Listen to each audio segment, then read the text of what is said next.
On this episode of Common Mystics, we reunite with our friend Jenny B to discuss Season 1 and answer frequently asked questions. I'm Jennifer James. I'm Jill Stanley. We're psychics. We're sisters. We are Common Mystics, and we're here today talking with Jenny B. Introduce yourself. Oh my gosh, I'm Jenny B. How are you? Thank you so much for being here. You get to talk today. Oh my goodness. Okay. So for listeners who may not know, Jenny B went on our episode 5 to Sycamore, Illinois, and went on our adventure with us and was really pivotal in how it turned out, wouldn't you say? Because I sat quiet in the car. No, because you spoke up and said we needed to go back to that cemetery. Oh, okay. Yeah, no. So welcome and thank you for doing this with us. We're so excited to talk with you today. Oh, well, thank you. I know I have lots of questions. Yay. So let's get right into it. Jennifer, would you please tell our listeners why we're doing this bonus pod? So we're doing this bonus episode, one, because we're on hiatus. We finished season 1, and now we are dropping an episode a month between now and June 2021 when season 2 comes out. So we're trying to keep up the momentum, and we're also taking the opportunity to answer some of the questions that I know I've gotten over and over again. What about you? Same. We just have to tell people what's going on. We are sharing a microphone, so Jennifer and I look like we're on a teeter-totter every time we go to the mic. Yeah, you're way too close to me right now. Okay. All right. So let's throw it to Jenny. I know you guys have discussed this previously, but I also know that a lot of people would like to know again what the origin story was. How did you start this podcast? Well, we do talk about that on our bonus episode, Spellcasting Meeting Kim Russo and the Origin of Our Pod. But in a nutshell, for years now, Jill and I, just to entertain ourselves, would get in the car or walk to a place and then just pick up on psychic impressions and then use each other to validate those impressions. So it was just something that we would do. Right, and it was fun doing it. And in Seneca, Illinois, we had the experience where we were getting a lot of information coming at us, and it was kind of weird. So in real time, we were using our cell phones to research the information we were getting. Right, and that's when we realized that, oh my gosh, that could be a podcast. Right. Talking not only about our impressions, but then researching it to validate those impressions as well. Right. Well, one thing I've often wondered about is you guys consider yourselves common mystics. We do. Why do you consider yourselves so common? I think we believe that everyone has this ability that they can tap into. Absolutely. I think what makes Jill and me special, if anything, is just that we grew up in an environment where this was taken for granted, that people have psychic abilities. So we never really questioned it. But every person has the ability to use that part of their mind, to use that part of their self, to tap into the other world and get information. And it's like a muscle, you say. Exactly, right. Just like if you don't use a muscle, then it gets weak.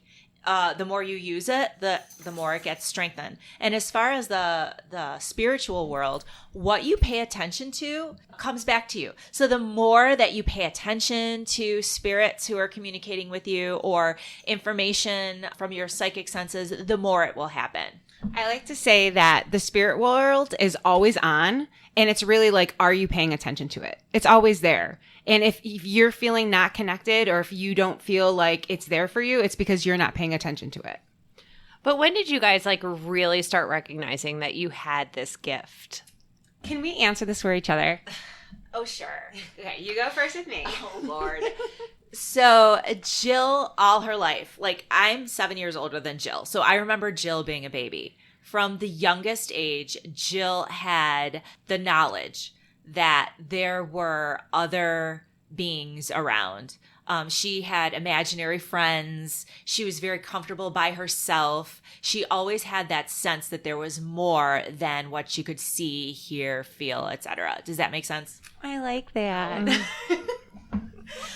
What about me? Oh my God. Okay. So Jen really, for the longest time, was our caregiver because our mother had worked so often and our dad split. So really, Jen didn't have the luxury to kind of wander off and be by herself and explore that side of her. She was very practical and she uses the left side of her brain as like a default. So it wasn't until, although she recognized and had experiences with the supernatural and the mystical side of life, it wasn't until our grandmother died, whom Jennifer was really close to, that Jen felt comfortable to kind of ease into it and really strengthen that muscle. Yeah, I would agree with that. Mm-hmm. Thank And you. you look really impressive. Oh, stop. You are. Stop it. This is so bad. One thing I have been constantly impressed by is the signs that you guys receive and how you set those signs up and how you know that they are the people that you are reaching out to. Well, I'll answer for myself. I think at some point I asked my mother for, actually, I think I told her. I said, Mom, I need you to come to me as a cardinal to show me that you are with me. And I just told her, send me a cardinal. And then I started to see cardinals, like real, actual birds, but also like pictures, images on the computer. I mean, everything counts. So I think that just being very intentional and communicating with spirit and telling them what you want can be very effective. What about you? I agree with everything you just said. I feel like the reason why I use validating signs to communicate with our mom is because we are really close to our mother and I can hear her in my head all the time. And it's a matter of discernment to try to figure out, like, is this just in my head or is it something that she's really communicating to me? And so that's how I decided to develop that type of like signal to be, to kind of just be faithful and to know that she's there with me. And you've told us what your signal is. What's your signal? What's your sign? Mine's a hawk for Mom. But honestly, if I see Elvis in random places, that's Mom.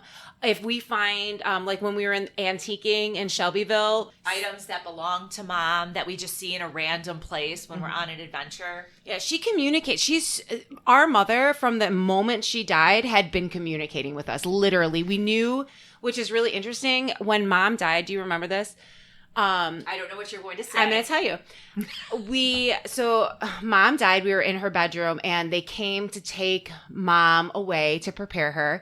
And the room was empty other than the hospital bed that she was in.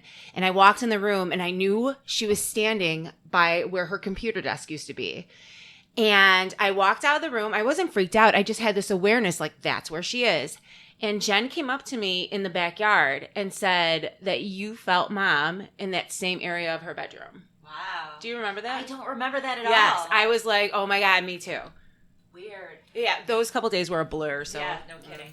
Yeah, and I have a follow-up story with that because of the fact that, like, that was such an incredible emotional time for all of us. And I can't even imagine, like, as the daughters, what you were going through, because me, as an outsider to the family, it broke my heart to be a part of that with you guys.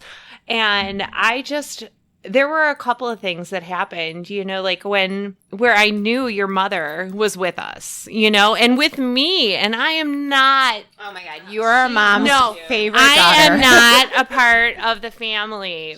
I just love you guys. But your mother let me know that it was important that, I love you. Because when we were at the wake, when I had stepped into the restroom, it was unbelievable to me that the lights were flickering in a very, like, deliberate way. It wasn't anything I was imagining. It wasn't anything other than your mom saying, everything's going to be okay. It was almost like she was winking at you. Exactly. And I had also told you, like, one of the most difficult things was when they were bringing her back from the hospital to her house. And Jill, you had given me an opal. And that opal got so hot when your mom was coming into the house. Like, there's just so much there, and I am not at all as open to receiving signs as you are, but those came through loud and clear to me. So, how did you come up with the intention that you set with each and every episode? Originally, our first episode, Nashville, we were just looking for a story that we didn't know about that was verifiable. But then after meeting Gertie and being able to give her a voice to say that there was more to her story, I think really resonated with both of us. And then going forward from that moment on, we knew that part of the intention was to give voice to the voiceless. Right. I would agree. I think at first, when we first started this project, we just wanted a story that we could verify. Mm-hmm. But Gertie really touched us both. She led us in the right direction. Can you tell us a little bit about Nashville and Gertie? Right. Well, Nashville, Michigan was where our first story was, episode 1. And Jill and I were led to a library that happened to be a haunted house, really. It was a house that was converted into a library. And we uncovered the story of Gertie, who happened to be a housemaid who had killed herself. And we discovered psychically the reason that she did that. And she really, really touched us both. You were very emotionally impacted by Gertie and her story. I felt like the reporting of her story at the time was very flippant, and I felt as if it was to distract us from the fact that the reason she killed herself was most likely because she had an intimate relationship with a member of the family whose household she was working at, who was an affluent family. Was Gertie the first time that you guys felt the absolute need to tell somebody's story, or have you felt it before? Oh, that's a great question.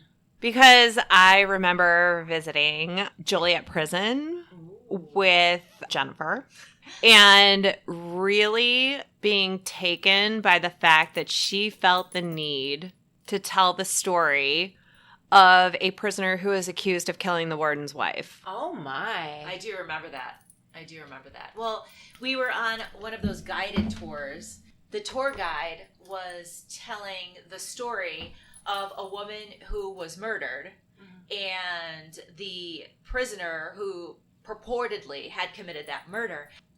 As she was talking, I heard a whisper in my ear, "I didn't do it." And so I turned to Jen and I said, "He didn't do it. He just told me he didn't do it." Oh my gosh. Yeah. But that was we were just on a regular evening out, hey, let's tour the haunted prison. Yeah. So what was your favorite podcast, your favorite story that you uncovered? Our favorite destination episode? Sure. I really like Sycamore, honestly. I really do. Me too. But I feel like Devil's Lake I just re-listened to lately. And I really like our character work in Devil's Lake. We're ridiculous. To remind our listeners what episode 9, Devil's Lake, was about. Oh, Lord. So Otis, what a tragic character. I did not like Otis. It was hard for me because I didn't like Otis. It's like, get it together. Calm down. He was just a victim of his impulses, and he made a series of bad decisions, which led to him apparently being killed by the mob and discarded in Devil's Lake, Wisconsin. And we have no proof of this, by the way. Right. This is all conjecture. We're all making this up. But the reality is that he was his We're death. not making it up. These are psychic impressions. His death was really suspicious, and it was thought to be a suicide, but there was a lot of speculation about whether or not he had actually done it. So why was Devil's Lake your favorite episode? I love a good mob story, not going to lie. Yeah, that's true. I love the research that we uncovered and how unlikely it was to have that mob connection that you said that you were feeling at a place like Devil's Lake, which is picturesque, and you would feel like hikers or something like that. It was kind of like a left turn. Like, it was a surprise to me that something would come out of it. I would have to say that my favorite episode is Sycamore. It is. I love that Jenny B was with us. It was amazing. Stop. No, seriously, to observe this process from the back seat, and I know you were just saying I was being all quiet and everything in the back seat, but amazing. Oh my gosh. So I love that you were there, but also just the way the story unfolded, because we were at one location, the location of the house, where the family lived. Mm-hmm.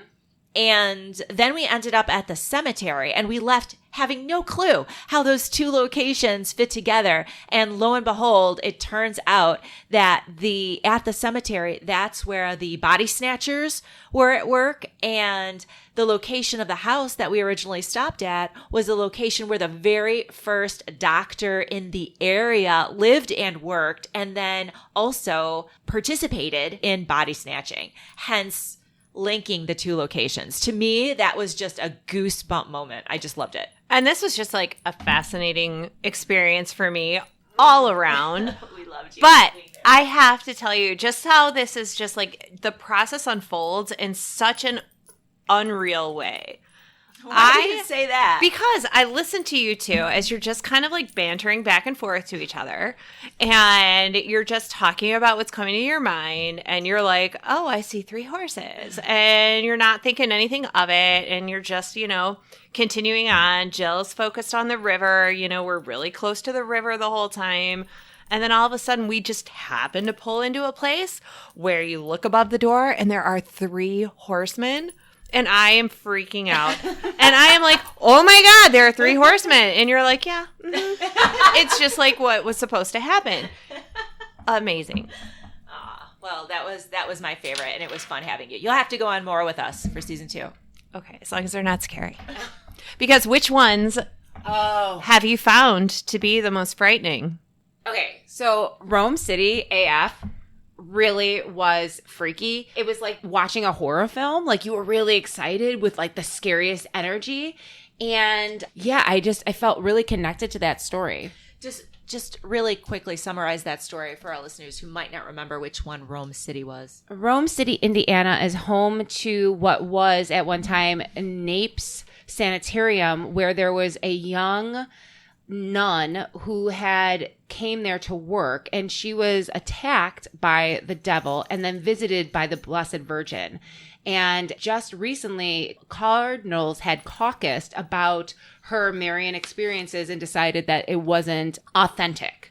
While we were there, we definitely felt not only the Blessed Virgin, but also really intense, scary vibes.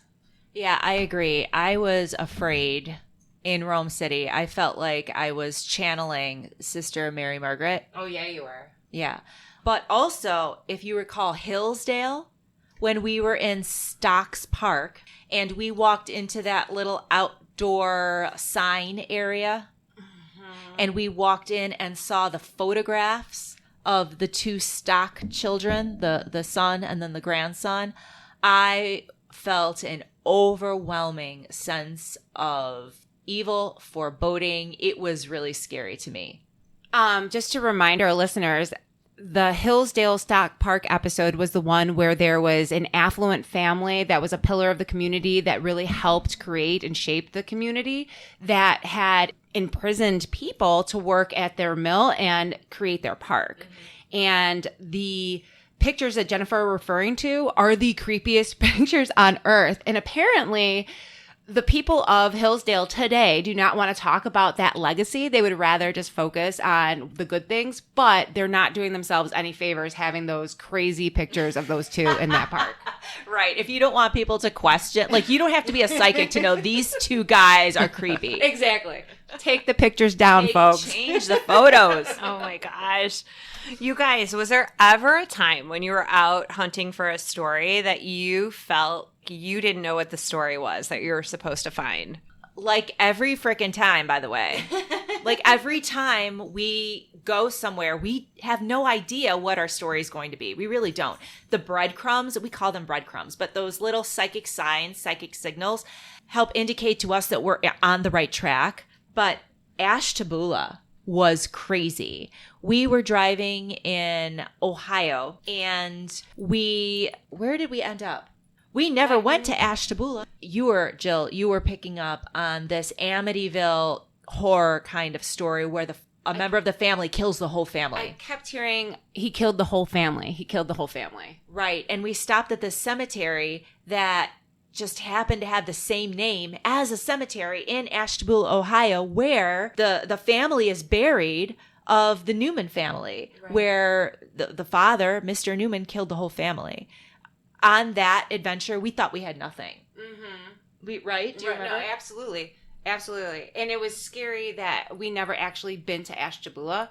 And it felt like this was taking on a life of its own in presenting us a story to tell.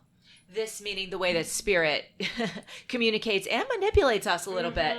We think that we have all this control, right? You and I make decisions in the car, right or left. In this case, we didn't go in the direction that we were supposed to go in, supposed to with air quotes, and yet we were still called to tell a story that was hundreds of miles away. It's insane. The only time I was in a location where I felt and I knew the story was when we were in Shelbyville, like standing in the shadow of the statue of the rifle that was very long and seeing that silhouette, I knew immediately what the story was. And that's the only time that ever happened to me.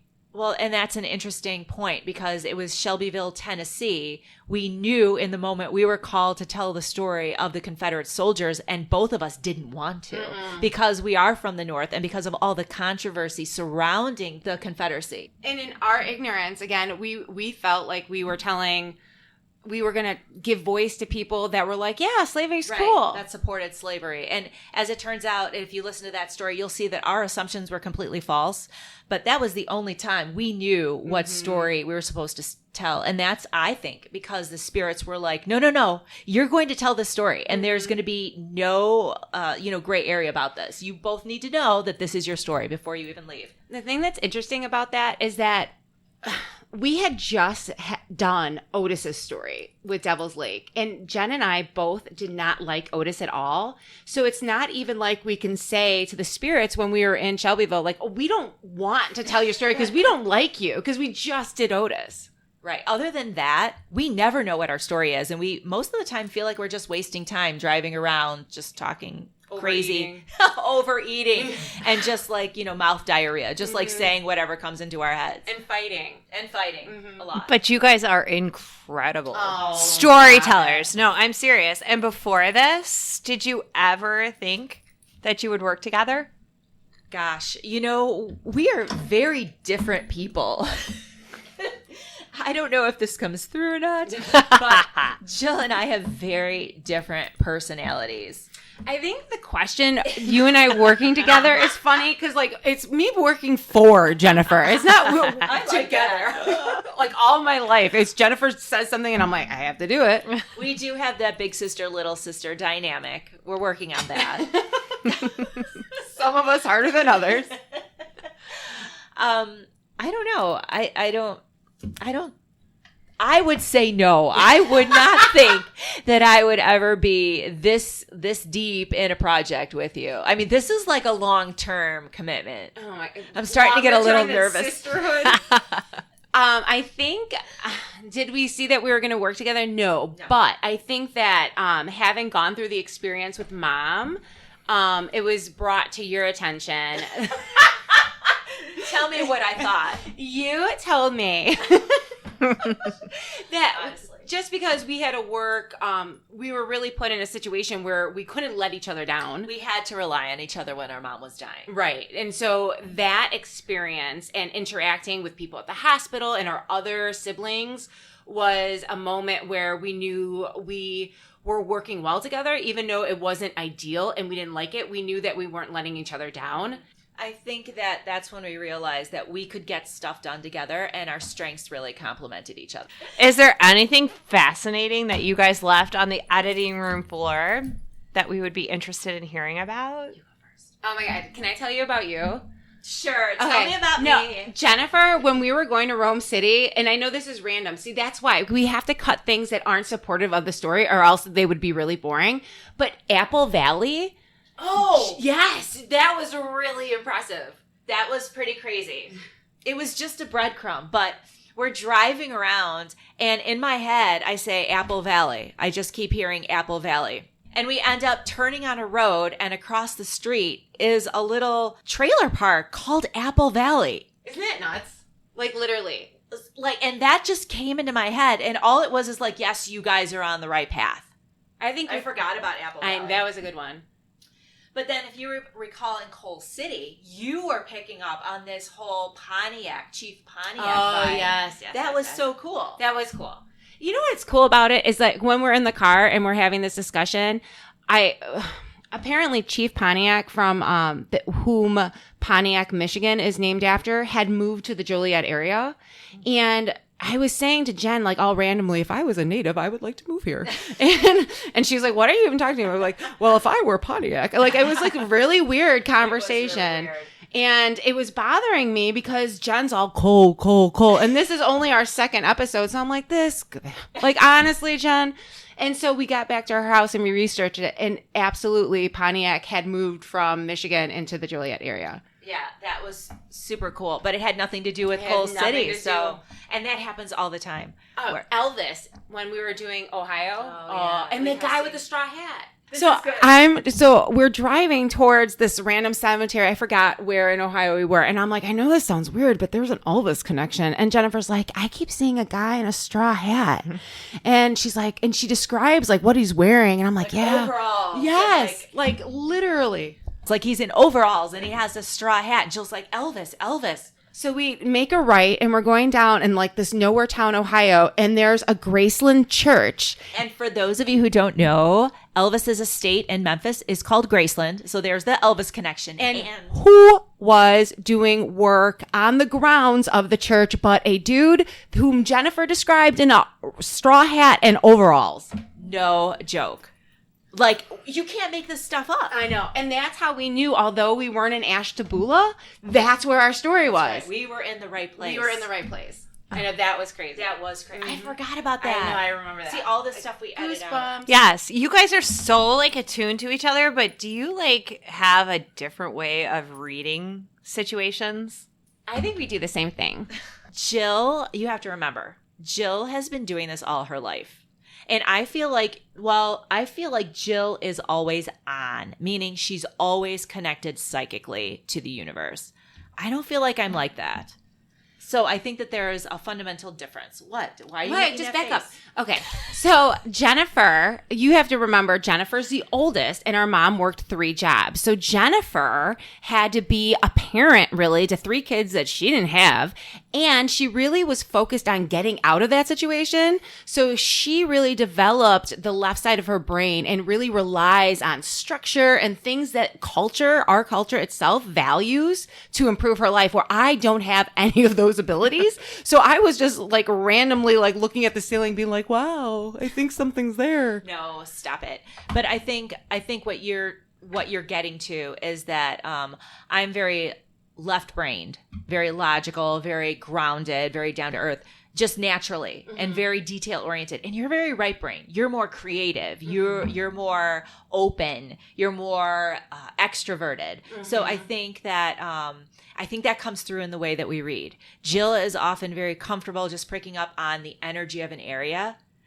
And for me, I need specifics. So I ask our mother, give me something specific, although Jill has gotten some very specific information too. I like to think Jennifer is my filter. When I pick up on stuff, Jennifer and I also have a communication, but is this the story? And we have to discern between the breadcrumbs and the actual supportive tells that we get. That's right. Well, we keep talking about the fact that you call yourselves common mystics, but do you really think that anyone can do it?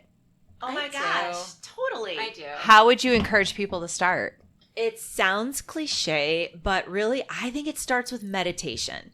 And meditation doesn't have to be like getting cross-legged on the floor and saying Aum. It could be as simple as turning off your electronics and going for a walk in nature, taking a bubble bath. The point is just to pay attention. Pay attention to your own thoughts. Get to know your own thoughts. Pay attention to how your mind works and thinks. That way, when you get a thought in your head, whether it be an image or a sound, and it seems different from the way that you know that your own mind works, that's a sign right there that this information might be coming from outside yourself. But unless you're quiet and you pay attention to the way your own mind works and the way that in this world you pick up on the information around you through your 5 senses, you're not going to understand that when that happens. I think, honestly, that people are doing this all the time and don't realize it. I think that when you read a room, when you're giving a presentation, when you meet someone, and then you just automatically know like, oh, they're going to give me trouble or whatever, you're always picking up this information. But because it's so common, you don't subscribe it or add it to like, oh, the intuitive box. So I think that if you pay attention to what you're thinking, but also pay attention to how it's coming through, like, is it a knowing? Is it a voice? Like Jennifer, you were describing at the prison. Yeah. There's knowing and kind of understanding how things are coming through. That's really helpful. But then practice. Go with a friend. Like Jill and I would just go together to cemeteries or to buildings and just use each other to validate what you're feeling. Is there any place that you guys really feel like you need to go? Like if you could go anywhere in the world, is there some place that you are drawn to going because you kind of feel like maybe there's a story waiting for you there? Oh my gosh, we have got to go to England. I'm so afraid of England. You're afraid of England? The energy, there's so much. I know we have to go, but there's so much energy there. I know that if we went to England together, we would come back with a lot of stories. So many layers of history and so much happened in that tiny island. Do you know what I mean? Just so much. I think that brings up a good point, like the layers of energy that we pick up on.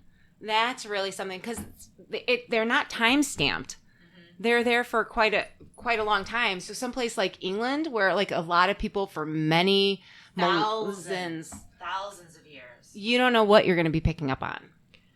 And does that go into the difference of like the people who are trying to get you to tell their stories? Like, is there a difference between souls and ghosts? Ooh, good question. Jill, I think you've developed a philosophy about this over the years, the difference between communicating with a spirit who has passed over and communicating with a ghost. Could you explain that? Because I think it's really good.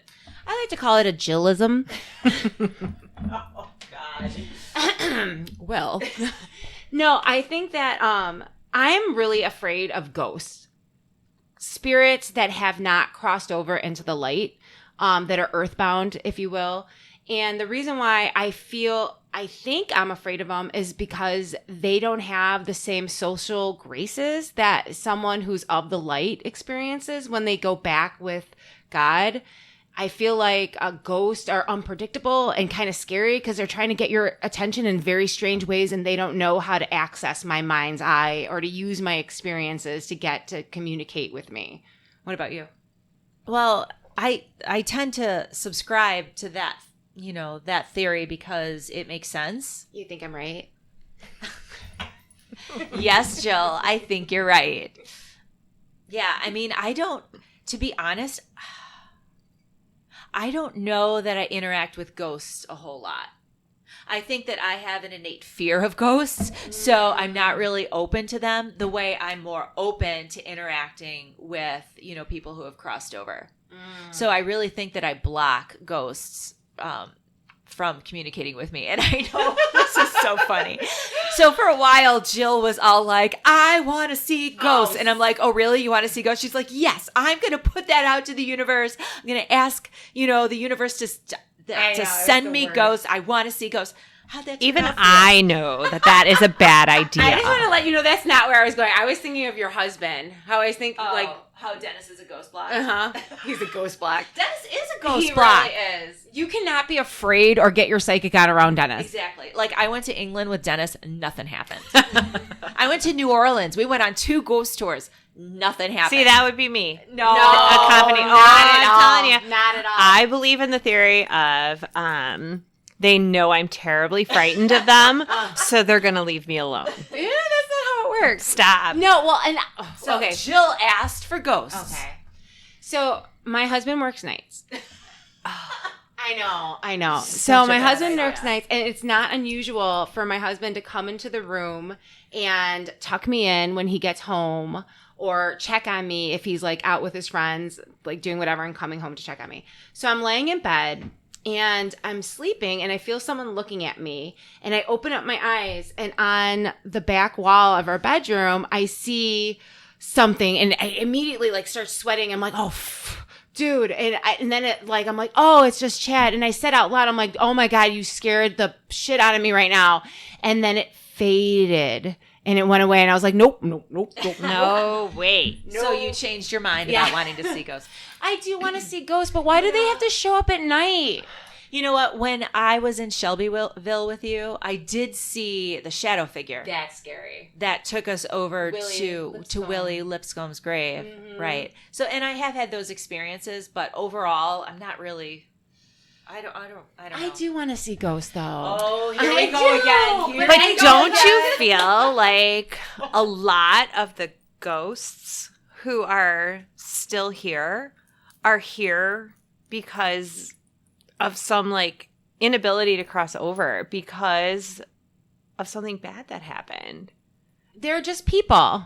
They really are. They're just people. The thing is that sometimes people don't want to cross over because they're scared. B, they don't understand energy, and they always thought that this is just malarkey. They don't believe it, so they're just here. Sometimes it is a tragic event. Yeah. That holds them back, but not always. Sometimes they love their house and they just want to stay with their house, or they just get Sometimes confused. they're lost. Sometimes they get lost. But the reality is that they're just people. So one of my favorite episodes has a little bit of a personal twist because my brother-in-law is from Coal City. Shut up. Yes. So I was like absolutely amazed when you guys ended up in Coal City. So can you tell us a little bit about what you were feeling and how you ended up there? Coal City was a comical experience because we were literally driving around in circles for hours. And it was incredibly frustrating. And then it wasn't until we stopped at a historical marker that we realized that the reason that we couldn't find the cemetery, the reason that we couldn't go to the cemetery and pick up on the spirits there was because the dead We're scattered. The dead were scattered underground, under us the entire time. Well, the irony in it is that if we would have stopped at the marker first, we wouldn't have had a story. What about the research, Jen? How would you describe the research? Because there's so many rabbit holes we can get into. You know what? The research is intuitive. Mm-hmm. The research is very much a part of the psychic process. Mm-hmm. Like, think about Sauk City, Wisconsin. Angie. Oh, my God. She was obsessed. I was obsessed. I was going to say probably more so than Gertie, or no? Well, Jill was obsessed with Gertie. The thing is, the difference between Gertie and Angie is, we had 4 months between discovering Gertie and recording the pod. So I had a healthy distance where Jennifer was like all in and we had a deadline. Yeah. And so for me, we knew that the story had to do with this murderer. Right? But we couldn't focus on what was exactly the story. Whose voice are we trying to give voice to? And Jill was convinced that there was another unknown victim of this Kim Brown serial killer. And I could not get off of Angie. Angie was one of his known victims, right? I just couldn't. And so I kept calling her back up and I kept saying, so what if it's Angie? And she's like, it's not Angie. Angie already has a voice. And I said, I think it's Angie. I think there's something here. There's something about Angie. And I would be dreaming about her. I would wake up and she would be on my mind. I would be like jogging and I'd be thinking about her. I could not get her off my mind. When Jen says she called me up, she FaceTimed me and she looked like a mess. Honestly. I was like, I wouldn't even entertain it because she was so into it. It was scary. I was like, back off, man. I was like, yeah, Angie, I know. Yeah, that's fair. Yeah. That is fair. But no, I mean, that's the research is just as important as the actual, in the field adventure. If not more important. If not more. Right. And I don't know how you guys restrain yourselves because when I was on my little Sycamore trip with you, I was like all on my phone the whole time. You were saying anything and everything because you were so spot on in the moment. But we don't know it. Right. We don't know it. So Jennifer. Yes. And Jenny. Yes, Jill. We are on a break. We're taking a break. We're on a break. What do you see for us coming in the future? What can our listeners expect during our break? And then tell me your thoughts on season 2. I think that the plan is to try to record some bonus episodes from now until June 2021 when season 2 will be starting. Talking a little bit about behind the scenes. Maybe using the cameras and creating content visually. I hate to commit to that because I don't know anything about video editing. But yeah, the hard part about the cameras is that in the moment you don't know what's important. So you literally have to keep the cameras running all day. Mm-hmm. And that's an incredible amount of work then after the fact to go through and edit out everything that wasn't important because 99% of what you're recording isn't important. But how many times have we been in the car having a conversation with the cameras off because it was just a casual conversation? That's exactly right. And then afterwards we're like, darn, if we should have been recording then. Anyway, I think one of our plans is, and I hate to even put this in this episode because it's going to be out there. That's something that we're going to try to do. But we are going to try to put together a video of us on an adventure.